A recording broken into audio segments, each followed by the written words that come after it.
સ્મિત વિશેષમાં અમારી ખાસ રજૂઆત પૂર પછીના સત્ય પર તો બનાસકાંઠામાં પૂરે વેર્યો છે વિનાશ। વરસાદે વેરેલી વિનાશ લીલાને 7 દિવસ વીતી ચૂક્યા છે પણ આફત હજુ ઓસરી નથી। ત્યારે પૂરપીડિત બનાસકાંઠાની જમીની હકીકતનો અને સરકારી સહાયના દાવાઓની સત્યતા ચકાસવાનો અમે પ્રયાસ કર્યો। આ જ મુદ્દા પર જોઈએ અમારી ખાસ વિશેષ રજૂઆત પૂર પછીનું સત્ય।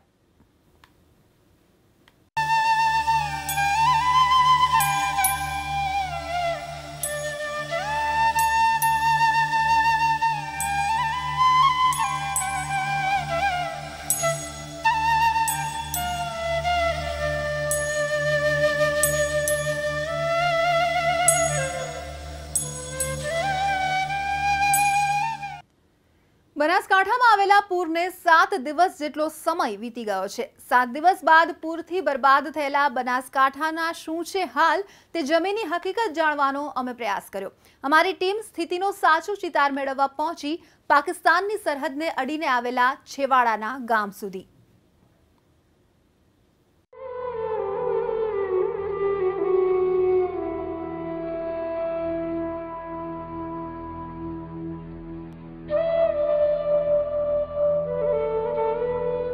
તડાવ ગામમાં પાણીનું તાંડવ।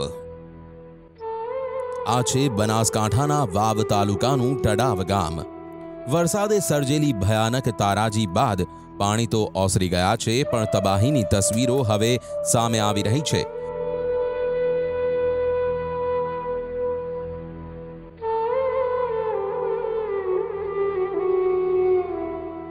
અને શરૂ થઈ છે નવી મુશ્કેલી। બનાસકાંઠાના અંતરિયાળ વિસ્તાર અને પાકિસ્તાનની સરહદે આવેલા આ ગામમાં જમીની હકીકતોનો ચિતાર મેળવવા પહોંચ્યું એબીપી અસ્મિતા।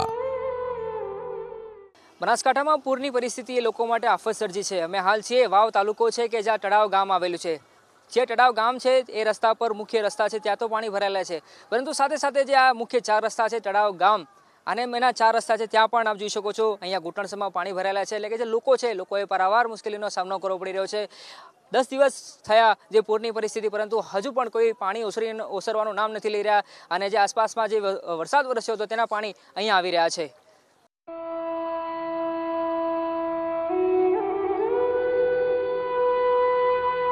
આકાશી આફત ઓછી થઈ પણ હજુ મુસીબતના પાણી ઓસર્યા નથી। ગામ હજુ પણ સંપૂર્ણપણે પાણીમાં ગરકાવ છે।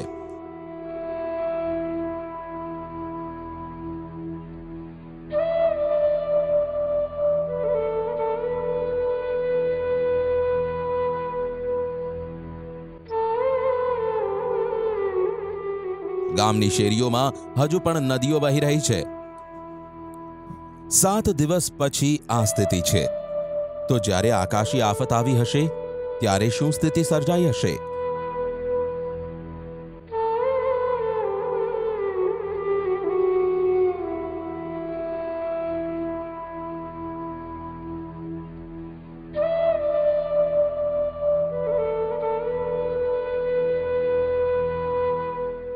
તેની કલ્પના માત્રથી જ કંપારી છૂટી જાય છે।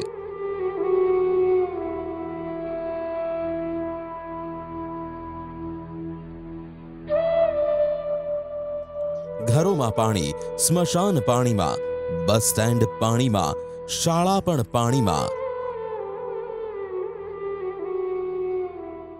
બનાસકાંઠામાં હાલ તો વરસાદે વિરામ લીધો છે પરંતુ જોઈ શકો છો અમારી પાછળના જે દ્રશ્યો છે એ વરસાદ બાદના જે દ્રશ્યો છે પૂર અને જે પૂર આવ્યું હતું ત્યારબાદની જે સ્થિતિ છે તે આ જે દ્રશ્યો છે અમે નહીં એ દ્રશ્યો જ બતાવી રહ્યા છે કારણ કે આ જે વિસ્તાર છે એ વાવ તાલુકો છે કે જ્યાં મંત્રી શંકર ચૌધરીનો મત વિસ્તાર છે અને છતાં આ જોઈ શકો છો અહીંયા પાણી જે છે એ ઘૂંટણસમાં પાણી ભરાયા છે। જે લોકો છે એ લોકોએ ચાલવામાં હાલાકીનો સામનો કરવો પડી રહ્યો છે। ઉપરાંત આસપાસમાં જે ગામ છે ત્યાં સ્મશાન આવેલું છે। મારી પાછળ જે જોઈ શકો છો પ્રાથમિક શાળા આવેલી છે ઉપરાંત જે ઘરો આવેલા છે, દુકાનો આવેલી છે, બસ સ્ટેન્ડ આવેલું છે એ તમામે તમામ હાલ તો પાણીમાં ગરકાવ થઈ ગયું છે। પૂરના 10 દિવસ થવા આવ્યા પરંતુ હજી સુધી પાણીનો નિકાલ નથી।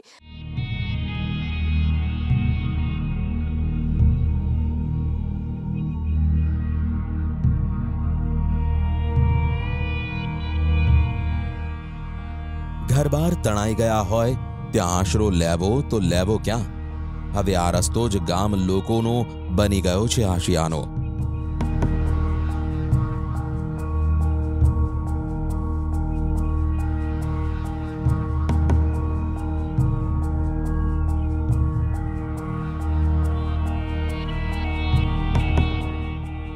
જે કંઈ બચ્યું તે લઈ ગામ લોકોએ રસ્તા પર જ તંબુ તાણ્યા છે.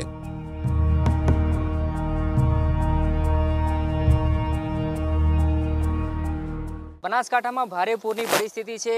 વરસાદ તો બંધ થયો છે, પરંતુ જે વરસાદી પાણી છે હજુ સુધી નથી ઓસર્યા, જેના કારણે જે રસ્તાઓ છે એ બંધ છે. માત્ર ને માત્ર જે સ્થાનિક લોકો છે એ ટ્રેક્ટર અથવા તો આ પ્રકારની જે વ્યવસ્થા છે એ અવર જવર માટે કરી રહ્યા છે. અમે હાલ છે તળાવ ગામ, એટલે કે મંત્રી શંકર ચૌધરી, જેઓ અન્ય વિસ્તારમાં તો ફરી રહ્યા છે, પરંતુ પોતાના જ મત વિસ્તારમાં અહીંયા હજી સુધી નથી આવ્યા. જોઈ શકો છો અમે હાલ જે જઈ રહ્યા છીએ એ ચોટીલ ગામ તરફ જઈ રહ્યા છે, કે જે રસ્તો છે એ માત્ર ને માત્ર ટ્રેક્ટર અથવા તો આ પ્રકારના જે વાહનો છે સ્થાનિક લોકોએ બનાવ્યા તે વાહન થકી જઈ શકાય છે. જોઈ શકો છો હું કેમેરામેન મારા સહયોગી છે અવનીશ તિવારીને કહીશ કે આસપાસના જે દ્રશ્યો છે એ તમને બતાવે, કારણ કે જે આસપાસના વિસ્તારો છે તમામ જગ્યાઓમાં પાણી જ પાણી, જ્યાં નજર જાય ત્યાં પાણી. લોકો જે પાણીથી ત્રસ્ત બન્યા છે. હાલ તો સામાન્ય રીતે જે ખેડૂત વર્ગ હોય છે એ વરસાદી પાણીની રાહ જોતો હોય છે, પરંતુ આ જે વરસાદી પાણી છે, હાલ બનાસકાંઠામાં વરસાદની પાણી ખેડૂતો માટે આફત લઈને આવ્યું છે.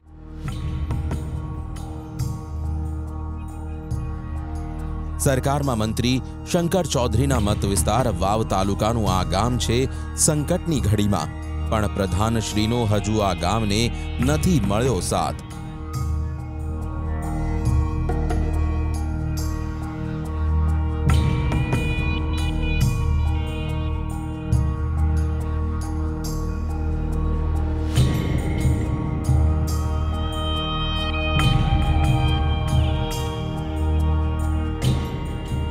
મંત્રીશ્રીનો આ મત વિસ્તાર હજુ મદદનો કરી રહ્યો છે પોકાર. સ્થાનિકોએ હવે લડવો પડશે જિંદગી સામે બીજો જંગ. એ જંગ છે પોતાનું ગુમાવેલું ફરીથી વસાવવાનો. અને એવું કહેવાય છે કે બધું ગુમાવ્યા પછી નવું ગામ વસાવવા એક દાયકો મહેનત કરે ત્યારે નવું ગામ વસે છે.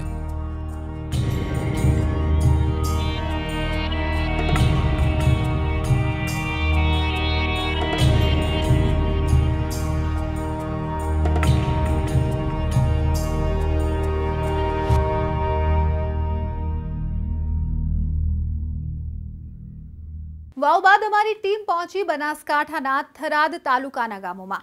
ત્યાંના ગામો ખૂંદી વળી તે જાણવાનો પ્રયાસ કર્યો સરકારી મદદના દાવાઓમાં કેટલું સત્ય છે.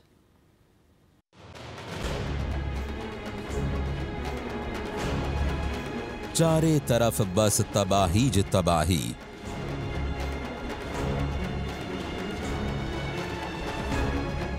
જ્યાં જમીન ત્યાં બસ જળ જ જળ.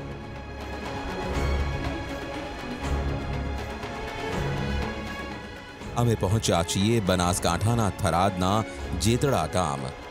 અહીં પણ કુદરતે મચાવેલા કેરની તસવીરો અલગ નથી. ખેતરો ધોવાયા છે, આશિયાના થઈ ગયા છે તબાહ. બનાસકાંઠામાં ભારે વરસાદથી આવેલા પૂરે તબાહી સર્જાવી છે. બનાસકાંઠાના કેટલાક વિસ્તારો એવા છે કે જ્યાં લોકો ઘર વિહોણા બન્યા છે. આપ જોઈ શકો છો મેં હાલ જે બનાસકાંઠાનું થરાદ તાલુકાનું આ જે છે ગામ છે એ જેતડા ગામ છે. જોઈ શકો છો પહેલાં અહીંયા ખેતરો હતા, પરંતુ આ જે વરસાદી પાણી ફરી વળ્યા છે, જેના કારણે અહીંયા ખેતરો નષ્ટ થયા છે. ઉપરાંત અહીંયા ઘરો હતા એ ઘરો પણ નો નાશ થયો છે. જોઈ શકો છો કે આ જે સપાટી જોઈ રહી છે ત્યાં ધોવાણ થયું છે જમીનનું, જેના કારણે અંદાજો લગાવી શકાય કે પાણીનું જે સ્તર હતું એ કેટલે ઉપર સુધી પહોંચ્યું હતું. સમગ્ર જે વિસ્તાર છે ત્યાં પાણી ફરી વળ્યા હતા.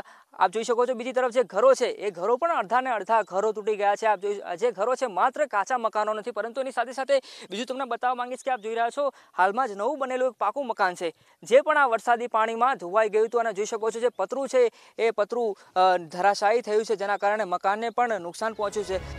પૂરના પ્રકોપને 7 દિવસ વીતી ગયા છતાં પણ હજુ પણ જોવા મળી રહ્યું છે પાણીનું રાજ. સર્વસ્વ ગુમાવી બેઠેલા લોકોને હવે લમણે હાથ મૂકી રોવા સિવાય કોઈ છૂટકો નથી.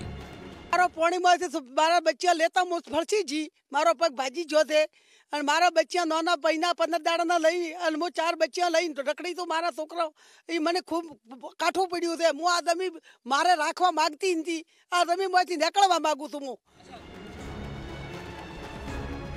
લોકોના ચહેરા પર એક જ આશ છે, તે છે મદદની આશ. કાળા માથાના માનવીના જ કોઈ ઠેકાણા ન હોય તેવામાં પશુઓના શું હાલ પૂછવા. પશુઓને ઘાસચારાની તાતી જરૂર છે. પશુધન ઘાસચારા વગર મરવા પડ્યું છે. હજી સુધી કોઈ વહીવટ તંત્ર આવ્યું નથી. અત્યારે જે અમારે જમીન હતી એમાં અમે જે પાક વાવતા હતા, અમે જે 2015માં અમારે પૂર આવ્યું હતું એ પરિસ્થિતિમાં અમે જે લોન લીધી હતી, લોન લઈને આ ખેતરો હમા કર્યા હતા. પણ અત્યારે અમારા જે ટ્યુબવેલ છે, પશુ છે, અમુક મકાન છે, આ રહ્યા તણાઈ ગયેલા છે બધાએ. 2015માં પણ લોકો આવી જ તબાહીના સાક્ષી બન્યા હતા. તે સમયની સહાય હજુ સુધી આ લોકો સુધી પહોંચી ન હોવાનો ગામ લોકો આક્ષેપ કરી રહ્યા છે. હાલ અમને કોઈ સંતોષ નથી. હાલ ખાવાનું અમારી પાસે નથી, વીજળી નથી. જે અમે ટપક સિંચાઈ લીધી હતી એ અમારી જતી રહી છે. અમારા પશુ તણાઈ ગયા છે, એના પુરાવા માગે છે. હવે જો કે ગામ લોકો માટે રાહતના તે સમાચાર છે કે વીજ પુરવઠો હવે ધીરે ધીરે અહીં પૂર્વવત થઈ રહ્યો છે. આ છે થરાદ તાલુકાનું આસોદર ગામ. અહીં પણ હજુ સરકારનું નહીં પણ પાણીનું જ છે સામ્રાજ્ય. ટ્યુબવેલ જતા રહ્યા, રેતી ભરાઈ ગઈ છે. અકુકા ખેડૂતને 15 થી 20 લાખ રૂપિયાનું નુકસાન છે. છતાં એવી જમીન નથી બની શકે. 20 લાખ રૂપિયા નાખે એવી જમીન અમારી બની શકે એમ નથી.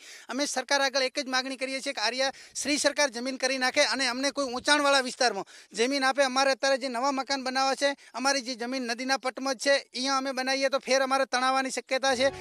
અહીં પણ નથી પહોંચી કોઈ સરકારી સહાય. હવે ગામ લોકોને ભય સતાવી રહ્યો છે રોગચાળાનો. પૂરની અંદર એવું દેખવામાં મળ્યું કે અમને કે પહેલા માપે પાણી હતું. હાલ પછી ટાવર બાવર બધા બંધ થઈ ગયા. એને લીધે પૂર કોઈ પણ જણ ન અમને મળે. અને અંદર ઢાળિયાની અંદર પાણી વળવાથી પછી અમે આ માલ ને ટ્રેક્ટર બીજું બધું માલ છે અમને ઘર વખરી અડધી તણાઈ ગઈ છે. અને આ બધું પાછળ ઉપર થોડા ઘણું લીધું. કોઈ તંત્ર સરકારી માણસ અહીંયા હજી સુધી સર્વે માટે કોઈ આવ્યો નથી. આ ખેતરોની અંદર હજી સુધી કોઈ નથી આવ્યો. તો જોઈ રહ્યા છો જેતળા ગામ છે તેના લોકો છે, સ્થાનિકો છે, તો કહી રહ્યા છે કે જે 10 દિવસ થયા ઉપરાંત થઈ ગયા છે પરંતુ હજી સુધી તેમને કોઈ સહાય નથી મળી. ઉપરાંત સર્વે માટેની કામગીરી નથી હાથ ધરવામાં આવી, જેના કારણે તેમના રોષ જોવા મળી રહ્યો છે અને હવે તેઓ સરકારી સહાય ક્યારે મળે તેની રાહ જોઈ રહ્યા છે.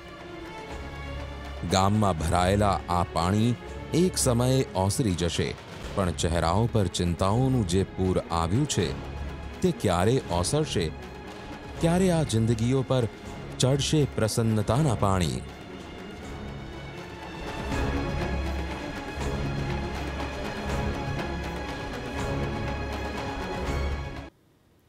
તો અઠવાડિયું વીતી ગયું હોવા છતાં હજુ ભલે કેટલાક ગામો પાણીમાં ડૂબી ગયા હોય, પણ સરકાર દાવો કરી રહી છે કે રાહત અને બચાવ કામગીરીમાં યુદ્ધના ધોરણે તંત્ર જોતરાયું છે. ખુદ મુખ્યમંત્રીએ 5 દિવસ પૂર પ્રભાવિત વિસ્તારોમાં ધામા નાખ્યા છે. વિપક્ષને પણ સરકારની કામગીરીથી સંતોષ નથી.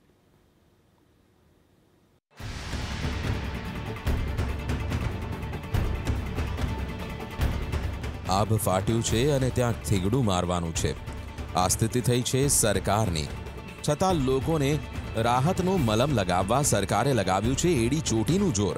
ખુદ મુખ્યમંત્રી વિજય રૂપાણી પરિસ્થિતિનો તાગ મેળવવા ઉતર્યા છે પૂરના પાણીમાં. મુખ્યમંત્રી જ નહીં, સમગ્ર મંત્રીમંડળ જોતરાઈ ગયું છે. કપડાં, ઘરવખરી માટેની સહાય 3800થી વધારી 7000 કરાઈ છે. દુધાળા પશુઓના મૃત્યુના કેશમાં રાહત સહાય 30000થી વધારી 40000 કરાઈ છે. અને જમીન ધોવાણ અને ખેતી પાકોના નુકસાન સર્વેની કામગીરી યુદ્ધના ધોરણે કરી અસરગ્રસ્તોને નુકસાનની વળતર ચૂકવવાની મુખ્યમંત્રીએ ખાતરી આપી છે. આફતની આ ઘડીને આશીર્વાદમાં ફેરવવાનો દિલાસો આપી રહ્યા છે. લોકોને ઠામવસનની કીટ અને ધાબળાઓનું વિતરણ કર્યું છે. બનાસકાંઠા ભારતીય જનતા પાર્ટીના તમામ સંપૂર્ણ સંગઠન આજથી 8 દિવસ માટે બધા કાર્યકર્તા રાહત કામમાં લાગશે. સરકારની કામગીરીથી જો કે વિપક્ષને સંતોષ નથી. મદદ પહોંચાડવામાં સરકારી મશીનરી ઊણી ઉતરી રહી હોવાનો વિપક્ષે આક્ષેપ લગાવ્યો છે. કહ્યું, પાણી પહેલા પાળ બાંધવાની જરૂર હતી.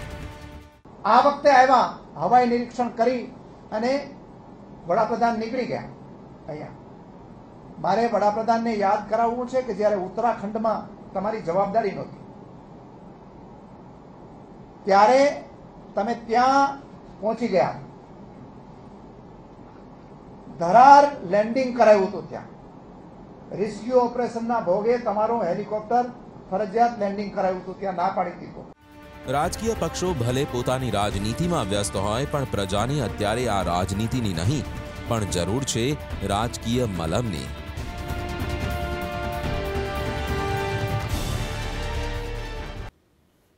તો પૂરના નામે એક તરફ થઈ રહી છે ભરપૂર રાજનીતિ, બીજી તરફ આફતની આ ઘડીમાં બનાસકાંઠામાં જોવા મળ્યું એકતાનું પણ પૂર, જેના થકી મહેકી ઉઠી માનવતા। ફરી એકવાર તે યથાર્થ ઠર્યું કે માનવ ધર્મ કરતા બીજો મોટો કોઈ ધર્મ નથી।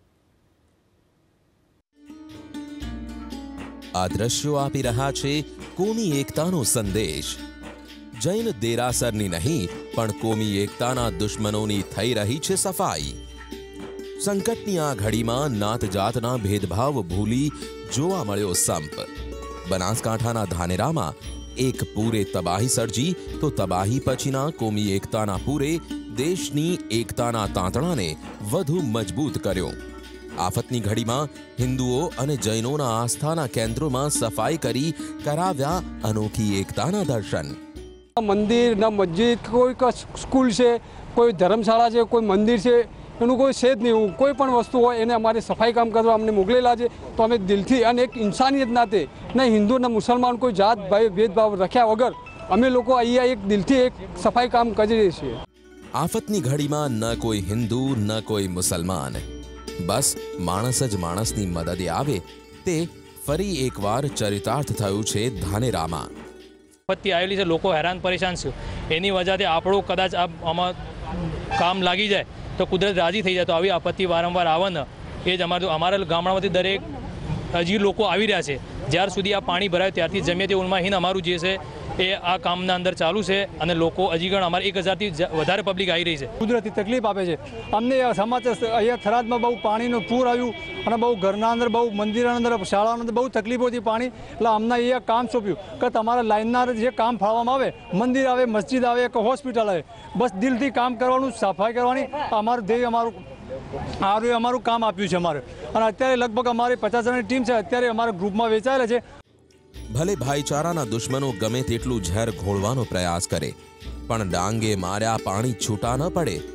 કોમી એકતા આપણા ડીએનએમાં વણાયેલી છે।